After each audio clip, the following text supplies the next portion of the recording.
হাইকোর্টের রায়ে ডব্লিউবিসিএসের মতো বড় পরীক্ষা, যেটা পশ্চিমবঙ্গের সবথেকে বড় পরীক্ষা এবং সম্মানীয় একটা চাকরি, সেই চাকরির নিয়োগ এখন অনির্দিষ্টকালের জন্য স্থগিত। তাহলে অন্যান্য পরীক্ষাগুলোর কী অবস্থা হবে সেটা আর বলার অপেক্ষা রাখে না। ঠিক আছে, পশ্চিমবঙ্গের কথা বলছি আমি, চাকরির পরীক্ষাগুলোর কথা। তো যারা পশ্চিমবঙ্গের অ্যাসপিরেন্ট রয়েছেন, বিশেষ করে প্রাইমারি টেটের ক্ষেত্রে এমনিতেই ৩-৪ বছর ছাড়া ছাড়া নিয়োগ হচ্ছিল। তাহলে 22 সালের এখনও ইন্টারভিউ হয়নি, 23-এর এখনও ফাইনাল অ্যান্সার কি দেয়নি, রেজাল্ট দেয়নি, সার্টিফিকেট দেয়নি। তো আপনারা তো সবাই ভাবছেনই এবার তাহলে কী করা যায়। এটা তো খুবই খারাপ হলো। দেখুন, একদিক দিয়ে অবশ্যই খারাপ, কিন্তু আরেক দিক দিয়ে বলতে পারি আমরা কিন্তু সময় পেয়ে গেলাম আমাদের প্রিপারেশনটাকে আরেকটু ভালো করে নেওয়ার। ঠিক আছে, তাই আমাদেরকে প্রিপারেশনটা ভালোভাবে নিতে হবে।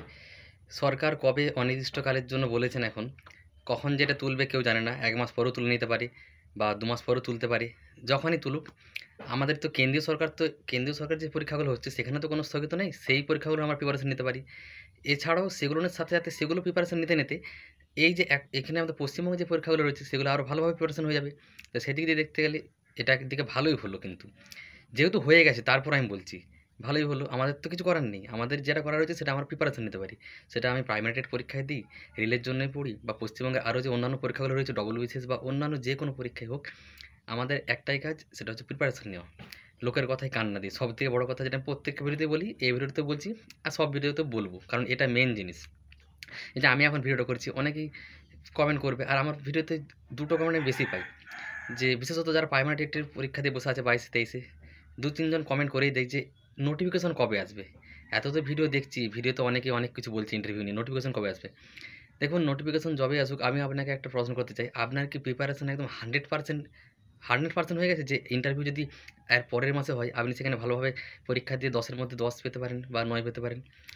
দেখুন, নোটিফিকেশন অবশ্যই আসবে, যখনই আসুক নোটিফিকেশনের কথা চিন্তা না করি আমাদেরকে মানে প্রিপারেশনটা 100% এর থেকেও আরও বেশি, বলতে গেলে 101% বা আরও 10% বেশি করে রাখা উচিত। নোটিফিকেশন নিয়ে আমাদের চিন্তা করার কোনো কারণ নেই। চিন্তা করলেও তো আসবে না, সবথেকে বড় কথা এটা। আমরা যেটা করতে পারি সেটা হচ্ছে প্রিপারেশন।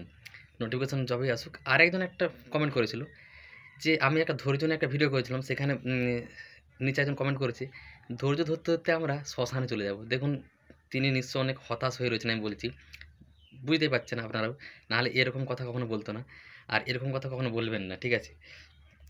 এই যে আপনি বললেন এই ধৈর্য ধরতে ধরতে এরকম অবস্থা হবে, ঠিক আছে? এটা ভেবে কোনো লাভ নেই। আপনি এরকম বললেও ইন্টারভিউ নোটিফিকেশন তাড়াতাড়ি আসবে না। শুধু শুধু হতাশ হতে যাবেন কেন? ঠিক আছে? এরকম কমেন্ট করবেন না। আপনি নিজেও হতাশ হয়ে রয়েছেন, আরও অন্যান্য মানুষ তার জন্য হতাশ হবে এইসব কথা শুনে। তো যেগুলো রয়েছে সামনে সুযোগ, যেই পরীক্ষাগুলো দিতে পারবেন কেন্দ্র সরকারের, এবং সেগুলো দিন। আর পশ্চিমবঙ্গের কথা কি বলব?